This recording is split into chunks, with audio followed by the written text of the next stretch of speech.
নমস্কার বন্ধুরা, আমাদের বাঙালি মধ্যবিত্ত ঘরে আলু পোস্ত, বিশেষ করে আমাদের ঘটিদের ঘরে আলু পোস্তটা তো ভীষণ প্রিয় আমাদের। কিন্তু পোস্তর যা দাম হয়েছে, যা আকাশ ছোঁয়া দাম, সেটা আমাদের মধ্যবিত্ত ঘরের পক্ষে খুবই কষ্টকর। কিন্তু তাই বলে পোস্ত খাওয়া হবে না তা তো হতে পারে না। পোস্ত তো খেতেই হবে।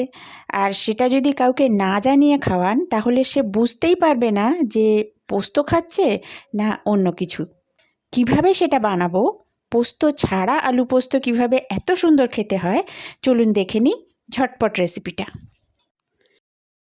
আমি কড়াই বসিয়েছি গ্যাসে, সর্ষের তেল দিলাম। এটা সর্ষের তেলে করলেই ভালো হয়। সর্ষের তেল গরম হয়ে গেলে 5 ফোড়ন দিলাম আর কাঁচা লঙ্কা, 2 কাঁচা লঙ্কা চিড়ে দিলাম।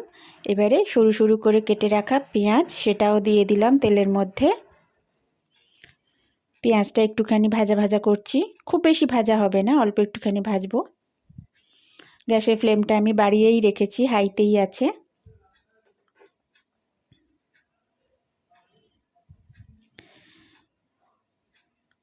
দেখুন পেঁয়াজটা ভাজা ভাজা হোক, সেই সময় আমি একটা মশলা করে নিচ্ছি। চালমগজ, কাঁচা লঙ্কা আর সাদা তিল, এই তিনটেকে একসঙ্গে খুব ভালো করে একটা মিহি পেস্ট বানিয়ে নিয়েছি মিক্সিতে।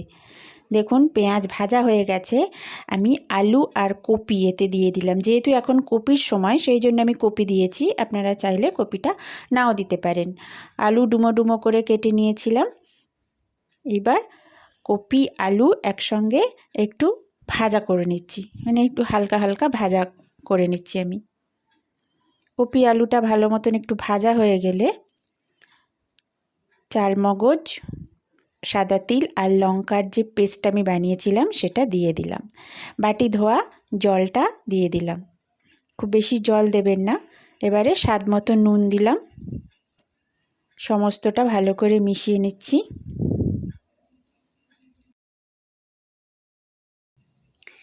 সব কিছু ভালো করে মেশানো হয়ে গেছে। এবার গ্যাসের ফ্লেমটা একদম কমিয়ে ঢাকা চাপা দিয়ে ঠিক 5 থেকে 7 মিনিট রেখে দেবেন। আমি 5 থেকে 7 মিনিট পর ফিরে এলাম। দেখুন জলটা কমে গেছে,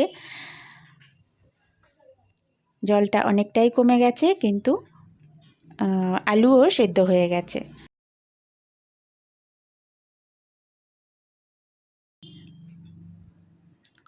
আলুটা সেদ্ধ হয়ে যাওয়ার পর অল্প একটুখানি চিনি দিলাম। চিনি যদি আপনারা কেউ না দিতে চান, দরকার নেই দেওয়ার, আমি কপি দিয়েছি সেই জন্য একটুখানি চিনি দিলাম। এবারে জলটা মরিয়ে নিচ্ছি, বেশ একটু শুকনো শুকনো করে নিলাম। আর নামানোর আগে একটুখানি কাঁচা সর্ষের তেল ছড়িয়ে দেবেন, আমি এখানে দিইনি। তাহলে তৈরি হয়ে গেল পোস্ত ছাড়া আলু পোস্ত।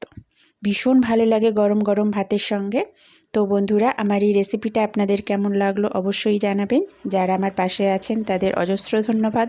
যারা এখনও আমার চ্যানেলটা সাবস্ক্রাইব করেননি তারা সাবস্ক্রাইব করুন, আর পাশের বেল অপশানটা টিপে দিন, যাতে আমার আপলোড করা ভিডিওর পরের নোটিফিকেশান আপনাদের কাছে পৌঁছে যায়। ধন্যবাদ বন্ধুরা ভিডিওটা দেখার জন্য।